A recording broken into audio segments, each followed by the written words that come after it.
This is the second part to talking about books on my non-physical TBR. Because I don't have any of the books, I'm going to be getting all my information about them from Goodreads and back covers that I find on the internet. I will not be talking about any triggers that are in any of these books, so if that is something that you need, I definitely suggest looking up trigger warnings before purchasing any of these books if they interest you.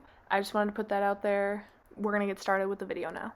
I won't go over every single book in this compilation, but I watched Junji Ito collection on Crunchyroll and it was really good. It's basically just a bunch of horror and disturbing manga, and it's really good. The next book is Things Have Gotten Worse Since We Last Spoke by Eric LaRocca, and it is about two young women who are on an internet chat room, and they both tell each other to do a bunch of horrific things to fulfill their desires. Next is My Year of Rest and Relaxation by Otessa Mosfeg, and it is about a woman who seems to be living the ideal life. However, she has an unhealthy relationship with her boyfriend and her best friend, and she also lost both of her parents. And so she just uses drugs to kind of cope with the loneliness she feels. So this next book is Night Crawling by Layla Motley.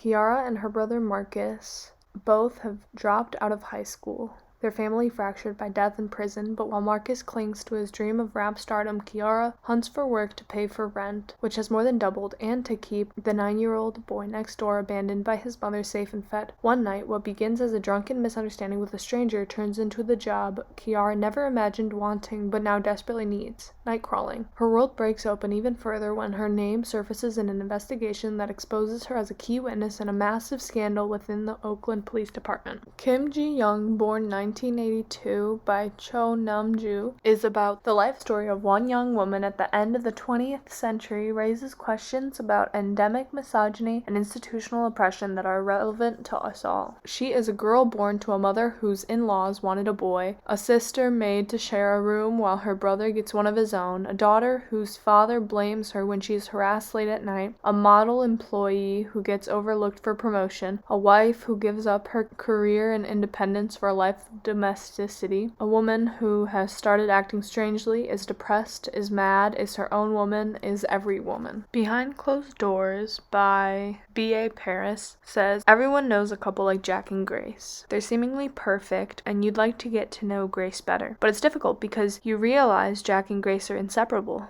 Some might call this true love. Others might wonder why Grace never answers the phone, or why she can never meet for coffee even though she doesn't work. How can she cook such elaborate meals but remain so slim? Or why she never seems to take anything with her when she leaves the house, not even a pen. Or why there are such high security metal shutters on all of the downstairs windows. Some might wonder what's really going on once the dinner party is over and the front door has closed.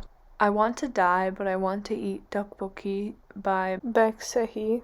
Baek is a successful young social media director at a publishing house. When she begins seeing a psychiatrist about her depression, she feels persistently low, anxious, endlessly self-doubting, but also highly judgmental of others. She hides her feelings well at work and with friends, performing the calmness her lifestyle demands. The effort is exhausting, overwhelming, and keeps her from forming deep relationships. This can't be normal, but if she's so hopeless, why can she always summon a yen for her favorite street food, the hot, spicy rice cake tteokbokki? Is this just what life is like? The next book is A Certain Hunger by Chelsea G. Summers, and it is about a woman who is a chef, but she also is a serial killer and eats men. So that's fun. Also, the cover is so pretty.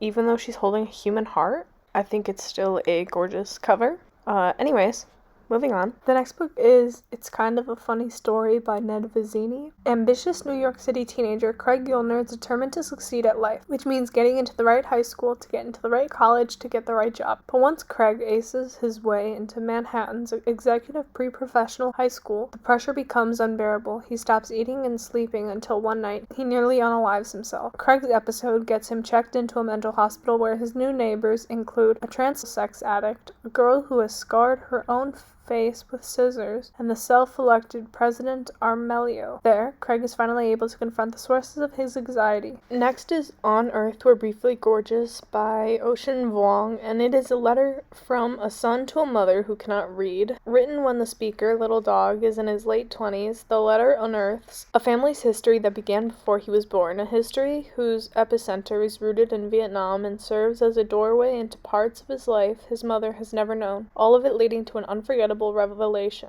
At once a witness to the fraught yet undeniable love between a single mother and her son, it is also a brutally honest exploration of race, class, and masculinity, asking questions central to our American moment, immersed as we are in addiction, violence, and trauma. Another book I want to read by Ocean Vuong is Time as a Mother. It says, Ocean Vuong searches for life among the aftershocks of his mother's death, embodying the paradox of sitting within grief while being determined to survive beyond it. Vuong contends with personal loss, the meaning of family, and the cost of being the product of an American war. Okay, so the next one is Marabou Stork Nightmares by Irvine Welsh, and I got a lot of the synopsis from this video by Jack Edwards. I'll link it in the description.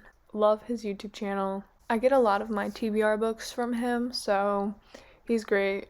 Check him out if you haven't already. Anyways, this book is about this man who has woken up from a coma, and he has these hallucinations of him trying to hunt down a marabou stork, but also he is remembering like stuff that happened in his past that are like really fucked up. Like, definitely look at trigger warnings for this book if you want to read it or are thinking about it, because there is a lot of bad content in here, like essay, racism, homophobia, stuff like that.